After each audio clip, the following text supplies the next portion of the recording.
Hi అండి, welcome to Telugu C centre. రాబోతురు movie ఇప్పుడే చూశాను. ఆ రివ్యూ మీతో షేర్ చేసుకుంటాను. సినిమా ఒక సైకలాజికల్ థ్రిల్లర్ అండి. అందరికీ నచ్చకపోవచ్చు.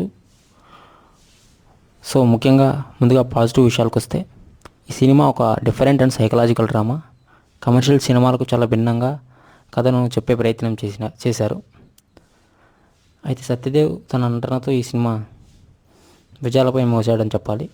ప్రతి సీను అతని కమిట్మెంట్ కనిపిస్తుంది. దర్శకుడు వెంకటేష్ కొత్త కాన్సెప్ట్తో మంచి ప్రయత్నం చేశారు. అలాగే మొదటి భాగంతో పోలిస్తే సెకండ్ హాఫ్ చాలా better.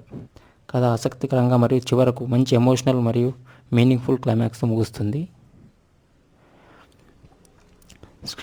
Screen ప్లేలోని detailing, plot twist, కథ చెప్పే విధానం సినిమాకు పెద్ద ప్లస్. ఇక నెగిటివ్ విషయాలకు వస్తే, ఫస్ట్ హాఫ్ చాలా స్లోగా ఉంటుంది. సినిమా అసలు పాయింట్లోకి వెళ్ళడానికి ఎక్కువ సమయం తీసుకుంటుంది. అదే డైలాగ్స్ ఎక్కువ ఉండటం వల్ల కొంతమంది సినిమా బోరింగ్ అనిపించే అవకాశం కూడా ఉంది. కమర్షియల్ ఎలిమెంట్స్, వినోదం అందించే ప్రేక్షకులకు ఈ సినిమా పెద్దగా కనెక్ట్ కాకపోవచ్చు. ఈ సినిమా పూర్తి సస్పెన్స్, పేషెన్స్తో చూసేవారికి మాత్రమే నచ్చే అవకాశం ఉంది.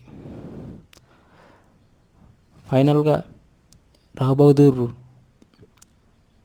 అందరికీ నచ్చే సినిమా కాదు, కానీ నెమ్మదిగా సాగే ఆలోచింపజేసే సైకలాజికల్ డ్రామా. ఇష్టపడే వారికి మాత్రం మంచిగా అనుభూతినిస్తుంది.